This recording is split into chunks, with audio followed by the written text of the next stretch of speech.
आपको क्या लगता है बुधनी की जनता ने क्या मन बनाया है? और आने वाले 15 सालों में भी अगर उनको टिकट मिलती है तो लगातार वो यहीं से जीत हासिल करेंगे। भले ही विक्रम मस्ताल को उतारा है कांग्रेस ने, क्या लगता है आपको एक डमी कैंडिडेट? रियल और रील में बहुत अंतर होता है, तो वो सोच रहे हैं कि जो मैं रियल इंडस्ट्रीज में काम कर रहा हूँ वो रियल में हो जाए, तो ये कहना तो मुश्किल है।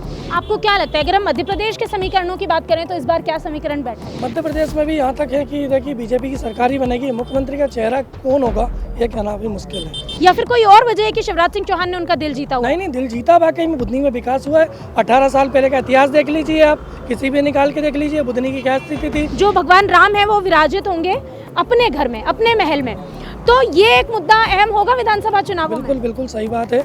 मोदी जी ने एक बहुत बढ़िया ये काम किया है और कहीं ना कहीं बीजेपी को इसका बेनिफिट तो मिलेगा। परिवर्तन हो सकता है, परिवर्तन 50-50 चांसेस है। दोनों पार्टियां जो है बहुत जोर लगा रही हैं, मगर 50-50 चांस कहेंगे हम तो। और रही बात तो थोड़ा महंगाई पे, इस बार जनता जो है वो वोट करेगी। तो बुधनी की जनता का साथ और आशीर्वाद किसे मिलेगा ये जानने के लिए हमें यहाँ के बुद्धिजीवियों से बात करनी चाहिए। यहाँ के दो पत्रकार इस वक्त हमारे साथ हैं। बुधनी विधानसभा में इस बार शिवराज सिंह चौहान को काफी लेट उनके नाम की घोषणा की गई। आपको क्या लगता है बुधनी की जनता ने क्या मन बनाया है? देखिए, लेट नाम आना कोई तात्पर्य नहीं होता है, लेकिन मेन चीज़ बात यह शिवराज सिंह चौहान का गढ़ है और आने वाले 15 सालों में भी अगर उनको टिकट मिलती है तो लगातार वो यहीं से जीत हासिल करेंगे, क्योंकि उनको टक्कर देने वाला यहाँ पे कोई नहीं है।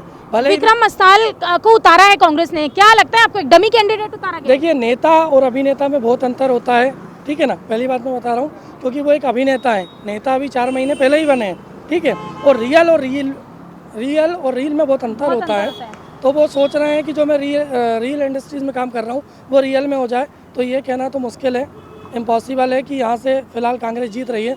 एक तरफा बीजेपी की जीत होगी। पिछले बार 58,000 कुछ वोटों से मुख्यमंत्री जी यहाँ से जीते थे, इस बार 1 लाख प्लस वोटिंग यहाँ से जाएगी मुख्यमंत्री जी के लिए। एक और हमारे साथ पत्रकार मौजूद है, आपका शुभ नाम?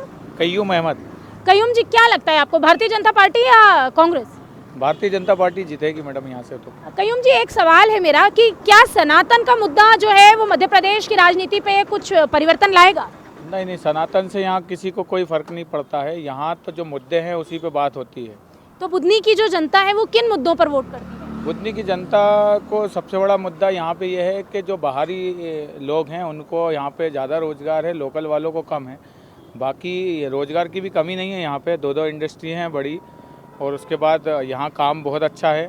बाहर के लोगों की ज़्यादा आबादी हो गई है यहाँ पे, उनको काम ज़्यादा मिल रहा है, लोकल वालों को कम है। बस ये थोड़े से मुद्दे हैं, बाकी कोई दिक्कत नहीं है। और स्वास्थ्य और शिक्षा का क्या स्थिति है? शिक्षा के मामले में हमारे यहाँ CM राइज स्कूल है, बहुत अच्छे चल रहा है, कोई दिक्कत नहीं है। बुधनी में, प्रॉपर बुधनी में या होशंगाबाद जाना होता है? लोकल बुधनी में। और स्वास्थ्य की बात करें तो अभी स्वास्थ्य के लिए माननीय मुख्यमंत्री ने 714 करोड़ की लागत से मेडिकल कॉलेज का उद्घाटन किया, जिसका काम जोर शोर से चल रहा है, जो आगामी 1-2 साल में जहाँ की जनता को मिल जाएगा।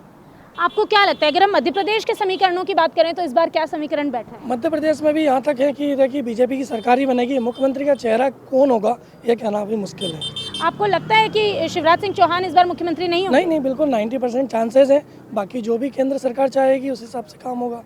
तो बुधनी की जनता जब वोट करती है तो क्या उनके जहन में ये बात होती है कि क्योंकि ये जो है शिवराज सिंह चौहान मुख्यमंत्री हैं इसलिए हमें इन्हें वोट देना है, या फिर कोई और वजह है कि शिवराज सिंह चौहान ने उनका दिल जीता हुआ? नहीं, दिल जीता, वाकई में बुधनी में विकास हुआ है। 18 साल पहले का इतिहास देख लीजिए, आप किसी भी निकाल के देख लीजिए बुधनी की क्या स्थिति थी। आज देखिए, आप BVIP रोड पे खड़े हम बात कर रहे हैं, आप स्ट्रीट लाइट देखिए, पीछे दुकानें देखिए, कितना बढ़िया यहाँ पे सौंदर्यीकरण हुआ है, बुधनी का विकास हुआ है। बुधनी की जनता और ऐसे कौन से मुद्दे हैं जिन पर बुधनी की जो जनता है वो चाहती है कि शिवराज सिंह चौहान को ये भी कर देना चाहिए था? मेरे हिसाब से तो बुधनी में ऐसी कोई चीज़ की कमी नहीं रह गई मुख्यमंत्री जी के माध्यम से कि जो अधूरी रही हो। सब कुछ है बुधनी में, पर्याप्त है। बचा हुआ है वो आने वाले आगामी सालों में माननीय शिवराज सिंह चौहान यहाँ पे वो भी पूरा कर देंगे।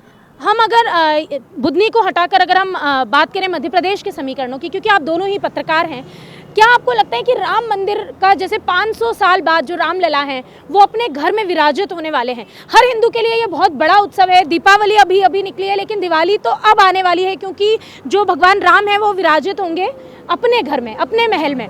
तो ये एक मुद्दा अहम होगा विधानसभा चुनावों में। बिल्कुल सही बात है। मोदी जी ने एक बहुत बढ़िया ये काम किया है और कहीं ना कहीं बीजेपी को इसका बेनिफिट तो मिलेगा। तो मध्य प्रदेश में इसका बेनिफिट मिलेगा या फिर ये सिर्फ लोकसभा चुनावों तक? नहीं, मिलेगा, 100% मिलेगा। लोकसभा में मिलेगा, विधानसभा दोनों चुनाव में मिलेगा, और मान के चलिए कि पूरे भारत में बिल्कुल 100% इसका फायदा मिलेगा। कय्यूम जी, आपको क्या लगता है? फ़ायदा मिलेगा, पर विधानसभा में कुछ कम है, बाकी लोकसभा में इसका ज़्यादा फ़ायदा मिलेगा। क्योंकि जो वादे किए थे मोदी सरकार ने वो उन्होंने पूरे कर दिए। 2 वादे उनके अहम थे, 370 हटाना और अगर हम बात करें तो राम मंदिर निर्माण, ये 2 वादे बीजेपी ने पूरे कर दिए हैं। अब अगर इसका फायदा, जैसे कि आपने कहा कि विधानसभा में तो नहीं मिलेगा, लोकसभा में ज़्यादा मिलेगा, वो कौन से मुद्दे हैं जिस पर मध्य प्रदेश की जनता इस बार वोट करेगी? परिवर्तन हो सकता है? परिवर्तन 50-50 चांसेस है। दोनों पार्टियां जो है बहुत जोर लगा रही हैं, मगर 50-50 चांस कहेंगे हम तो। और रही बात तो थोड़ा महंगाई पे, इस बार जनता जो है वो वोट करेगी। महंगाई का एक मुद्दा है जो अहम है मध्य प्रदेश में।